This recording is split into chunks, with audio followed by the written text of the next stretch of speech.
بسم الله الرحمن الرحيم. In the name of Allah, the Beneficent, the Merciful. السلام علیکم ورحمة الله وبرکاته. مخکې درسونو کې مونږ تختی نمبر 2 حروف مرکبات هغه ختم کړو. نن ان شاء الله نننی درس کې مونږ تختی نمبر 3 حروف مقطعات شروع کوو. بسم الله الرحمن الرحیم. تختی نمبر 3 یعنی دریم تختی نمبر حروف مقطعات، هغه حروف چې هغه ځان ویلی کیږي. ډېر حروف په یو ځای راغلي، هغه به مونږ ځان پکې وایو. حروف مقطعات چې دي د قرآن کې راغلي دي، د سورتونو په اول کې د 29 سورتونو اول کې دا حروف مقطعات راغلي دي. نو دلته ښه سوچ وکئ، زده کوئ چې بیا قرآن کې تلاوت کوئ نو چې بیا صحیح تاسو وایئ. اولنی حرف ته راشئ، الف لام میم. درې حرف یو ځای شوي، الف ته، لام او دا میم. خو دې نه مخکې به دا ګورئ چې په کوم حرف باندې دغه مد راغلی. دا چې دی دې ته څه وایي؟ مد. دا خبرې زده کوئ. دا څه دی؟ مد. او مد څه ته وایي؟ مد چې دی لغت کې الاطاله یعنی اوږدوالی ته وایي. دغه مد چې په کوم حرف باندې راشي هغه حرف چې دی هغه به اوږد دی.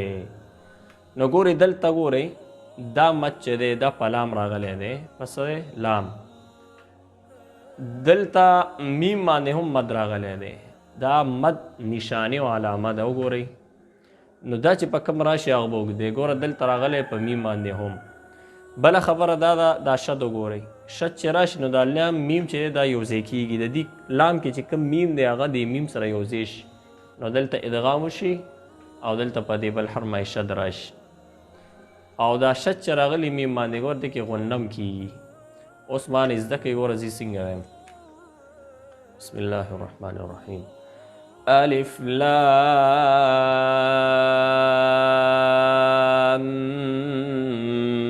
میم. الف لام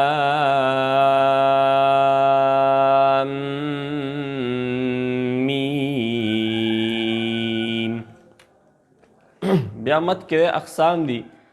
یو طول دی، هغه شپږ الف به اوږد دی، دا اوس طول دی ښه دی، کې به اوږد مد کوئ. او بل دی توسط دی مد کې، هغه 4 الف وي. او بل قصر دی، هغه 2 الف وي.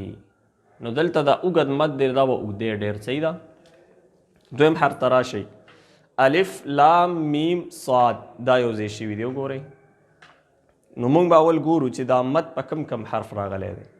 اول وګورئ لام باندې مد دی، بیا میم باندې ګوره مد دی، شدم راغلی دی، دې ته شد وایي. دا علامه د شد ده. صحیح ده. دا څه کوي؟ مخکې حرف ځان سره ټچ کوي. او بل صاد باندې هم مد راغلی دی. دا به څنګه وسوی؟ الف لام میم صاد.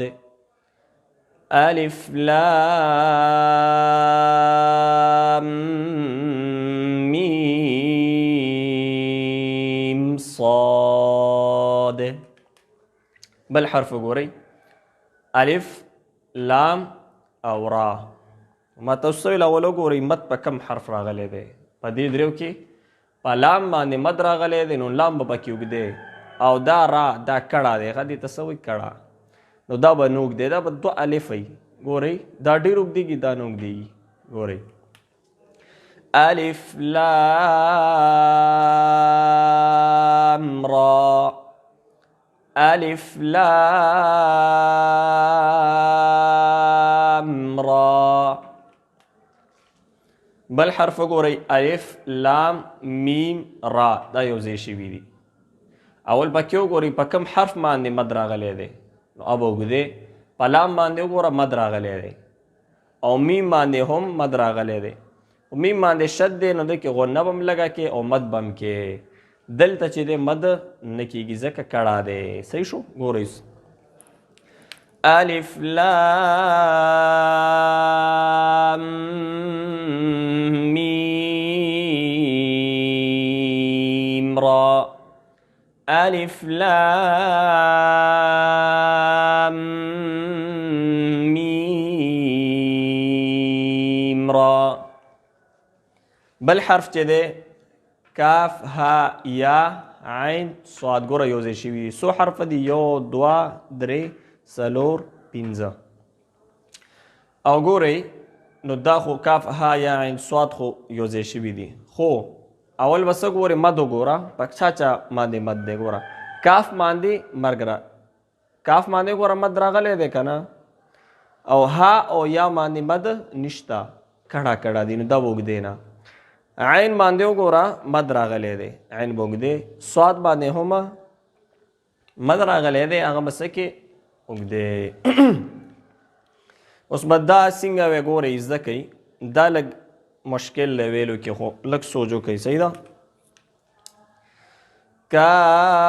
کاف ها یا عین صاد